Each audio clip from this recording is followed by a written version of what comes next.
Muchas gracias a todos, buenas tardes, buenas noches, muy puntuales con el inglés, porque aquí tenemos un autor que es muy piquis con el tema de los números.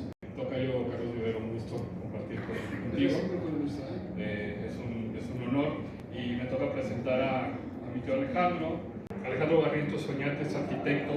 A los 18 años comenzó con pequeños escritos no publicados. Para el 2019 publicó con éxito su controvertido libro Albert se equivocó, nuestros límites actuales, en la Feria del Libro 30, hace 6 años. Y ahora con un tema diferente vamos a platicar de Coatl Despierta, que es un tema de historia, novelado, que me parece muy interesante. Quiero completar un poquito la presentación de Alejandro. Rebeldes, pues, es decir, inquietos, no se dejan, no acatan todo por lo que se dice, por lo que le dicen, sino investigan. Hay jesuitas, yo he conocido sacerdotes jesuitas involucrados con lo paranormal, por ejemplo. Entonces, por ese lado, esa formación de Alejandro, además de las habilidades que tiene, que yo creo que eso es muy importante, porque concluye en su libro, Alejandro es un excelente proyectista como arquitecto. Tiene un gusto y una habilidad por la geometría, por las medidas, por el diseño, que lo aplica aquí en su libro, porque lo que está argumentando, que además de ser un novelado que lo hace más interesante, son teorías propias de él, que no coinciden del todo con lo que nos enseñó en la primaria. ¿Dónde está Aztlán? Alejandro, por sus trazos, por sus estudios y por sus habilidades geométricas, encuentra que Aztlán no está donde nos dijeron. Ahorita vamos a platicar de ello. Pero sí me quise introducir a Alejandro con estas habilidades que tiene, porque es importante que lo pone en práctica en su libro. La primera pregunta que le vamos a lanzar a Alejandro, que además se vio muy cortito en su biografía, pero todos sabemos que hay una melomanía detrás de estar escuchando música y de estar haciendo referencia a las canciones y demás. A mí me gustaría saber, Alice, ¿cuál fue el primer escrito que hiciste que hoy pudiera considerarse base de este libro?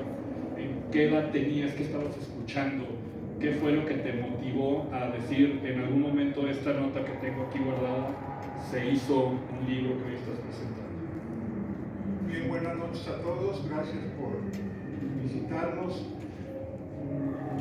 Mucha gente sabe ya cómo empecé esto, porque soy muy hablador. A todo el mundo le platico, a todo el mundo le digo, dicen eso es malo, pues no. Siempre he sido muy inquieto en cuanto a todas las ideas que hay en este mundo. Mi primera idea para escribir este libro de Coatl Despierta fue el título, porque yo veía ondear la bandera y decía, ¿por qué esta bandera tiene este símbolo del águila y tiene este símbolo de la serpiente? ¿Qué está pasando aquí? Entonces yo me imaginaba que esta serpiente despertaba, porque si ustedes la ven está en letargo, no está muerta, está dormida. Entonces despertaba, mordía al águila y llegaba a una transformación. Hay también mexicanistas que dicen que en México va a haber un resurgir de cultura, que esa unión del águila y la serpiente va a tomar su verdadera esencia. Se van a dar cuenta, también tengo idea de cosas en la historia, en la música, en la cultura, en la escultura, que qué está pasando con esto, por qué Miguel Ángel pintó así la Capilla Sixtina. Bueno, lo interesante de esto es que Alejandro se animó a novelar el conocimiento. Si ustedes recordarán, y quienes leyeron el anterior libro, es complicadísimo de leer porque básicamente son fórmulas. Yo les recomiendo que quienes vayan a tomar esta lectura no lo agarren como un libro de lectura de ya llega a descansar y me voy a poner a leer, porque se van a empezar a perder. Es un libro de estudio, que está ayudado, en que la novela te va ayudando a guiar. Y hay algo interesante que hizo Alejandro, que es, si conocen Amores Perros o Bardo, la forma en la que hace sus narrativas Alejandro González Iñárritu. Alejandro hace algo muy similar, porque está contando 3 historias a la vez y en algún momento se empatan estas historias. Carlos Vivero, creo que tienes un primer punto que descubriste en la novela ya más pegado a la historia. Me llamó la atención un pasaje de Tlaloc. A Tlaloc lo encontraron, lo trajeron el 16 de abril de 64 a Ciudad de México, debajo de una tormentota, el dios de la lluvia, y coincidió todo el mundo, cuando vemos referencias de noticieros o de internet, de cómo llegó, fue un tormentón el que cayó. Pero Alejandro nos dice un poquito algo más diferente. Dice es que no es Tlaloc, es su esposa. Platícanos de eso. Si uno lo busca en internet, en YouTube, en investigaciones, vas a encontrar que del pueblo de San Miguel de Coatlinchan existía esta escultura enterrada y la veneraban mucho los pobladores de este lugar. Y dice que les ayudaba mucho a la cosecha y les ayudaba mucho en su cotidianidad y le hacían veneración. Y entonces, algún día, inmediato a la creación del Museo de Antropología, dijo uno de los políticos: a ver, ¿a quién griego? O más bien, ¿a quién? No, pues vamos a traernos a Tlaloc. Y entonces se traen a Tlaloc.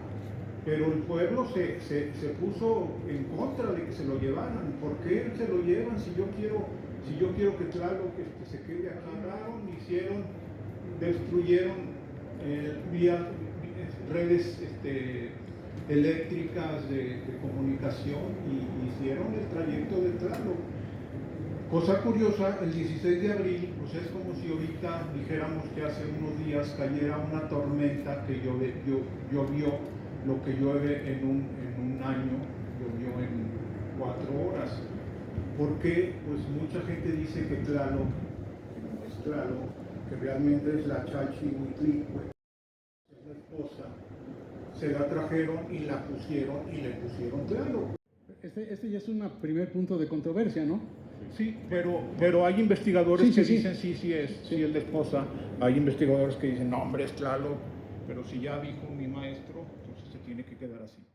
O a donde se ocultaba el sol, tiene mucho que ver esto. Si es de donde sale y yo doy 2 pasitos tuntún y luego otro, estoy caminando al sur. Sí. O si es de donde se acuesta en el poniente, camino al norte. Entonces mi pregunta es, ¿de dónde salieron? ¿A caminarle para un lado o para acá? Caminan al sur. ¿Caminan al sur? Sí. Okay. Se dicen las leyendas dicen, guiados por Huitzilopochtli. Y Huitzilopochtli es el sol que nace, el que te marca. O sea, no es que estuviera Huitzilopochtli ahí al oído. Y ahora, compadre, vas a agarrar de aquí a la derecha. No, era una guía, salida del sol, porque Huitzilopochtli no es el dios de la guerra. Se le ocurrió a Hernán Cortés o a algún fraile ponerle ese nombre. Huitzilopochtli quiere decir a la izquierda del colibrí, o el colibrí zurdo, el sol. Entonces mi guía es el sol, no es que les venía diciendo y que ahora te vas a ir por acá, no, es geográfico, al sur. Gracias. Una pregunta, sí contesta rápido, Rojo, pero también van a decir que mi papá y mi mejor amigo, pues va a estar medio raro que les dé el uso de la voz, por favor. Hola. Bueno, yo soy muy malo para leer. Sí quiero comprar el libro y sí espero leerlo. No, pero, sí lo vas a comprar y sí lo vas a leer. Sí, pero mi pregunta es, ¿cuándo sale la película? Porque espero, pues también creo que me va a ayudar mucho. Hazme la buena. Es que necesitas hacer mínimo un video porque está medio difícil ahí las coordenadas. Pero bueno, ahí nos avisas cuando salga la película. Gracias. Fíjense que el libro tiene, para los 50 primeros compradores, tiene un mapa que les va a ayudar a guiarse más o menos. Vamos a cerrar rapidísimo, arquitecto José Cermeño, por favor. Muchas gracias. Primero que nada, felicitarte, Alejandro, por el libro. Yo tengo una pregunta y es referente a lo que estuviste investigando de las coordenadas. ¿qué referencia ves que haya con toda la teoría que se tiene de las culturas milenarias antes de, o sea, de la época de los egipcios, etcétera, que son conocedores de la astronomía, que para calcular esos grados en ese momento, o sea, es tecnología que a nosotros nos cuesta trabajo entender, pero cómo esas culturas, o cómo ves tú que haya una referencia con estas culturas de Centroamérica y de otros continentes? Porque a mí me parece increíble que haya esa exactitud en todos estos desarrollos, porque no es nada más llegar a poner dos piedras, y son lugares que tienen una posición específica, coordinada con las estrellas, con la luna, con el sol, y no es casualidad, como tú lo estás demostrando. Pero también hay otras culturas, y me gustaría saber tu opinión, ¿qué relación ves que hay con estas otras culturas? Tenía mucho en no verte, Rojo, me da mucho gusto que estés aquí. Fíjate que hay un investigador que es buenísimo, que se llama César Morlán. César Morlán es arqueoastrónomo. Es famoso porque componía canciones así tipo... Él se hizo muy famoso, pero se puso a investigar y se dio cuenta que cada una de las ciudades creadas en todo el Anáhuac corresponden a una posición geográfica en resultado con el Sol, ciclo lunar de Júpiter. Los aztecas, ¿cómo iban a sacrificar si sabían perfectamente cuándo salía el sol, en dónde salía el sol, sabían de las manchas solares? ¿Por qué iban a estar preocupados por si salía o no? Entonces, todas las culturas son así. Ahora, si nos vamos a Egipto, a Perú, a China, etcétera, etcétera, etcétera, nosotros sabemos que hay pirámides en todos estos lugares. Hay culturas, por ejemplo, en Perú dominaban la piedra blanda. No la labraban, la ablandaban, la transportaban. Dicen que con varillas, darle un golpe a una piedra y llevársela, parecía cómo van a poder. Pero eran culturas prediluvianas, eran otro conocimiento. Sí, me estoy yendo a 12.000 años, pero ellos tenían otro conocimiento. Los egipcios, no es posible que hayan hecho esas pirámides en los 30 años que dicen los científicos, no es posible. Tendría un grupo de 30 gentes la labor, tendría 3 días para sacarla de la cantera, llevarla a varios kilómetros, que son más de 100, entre ríos y desierto, que no era desierto en ese tiempo, y luego ponerla en su lugar exacto.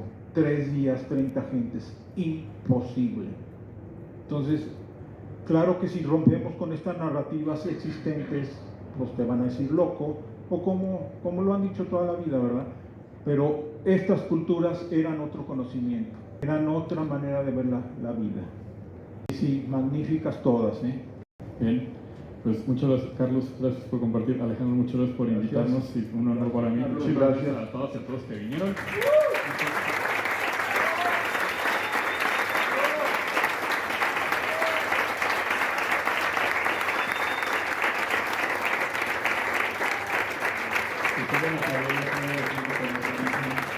Ok, bueno, por último, agradecemos a Alejandro Barrientos, Carlos Torres y Carlos Rivero por su participación en la Feria Nacional del Libro de León.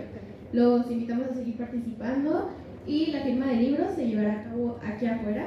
Cualquier duda, aquí estamos. Muy buenas noches. Gracias.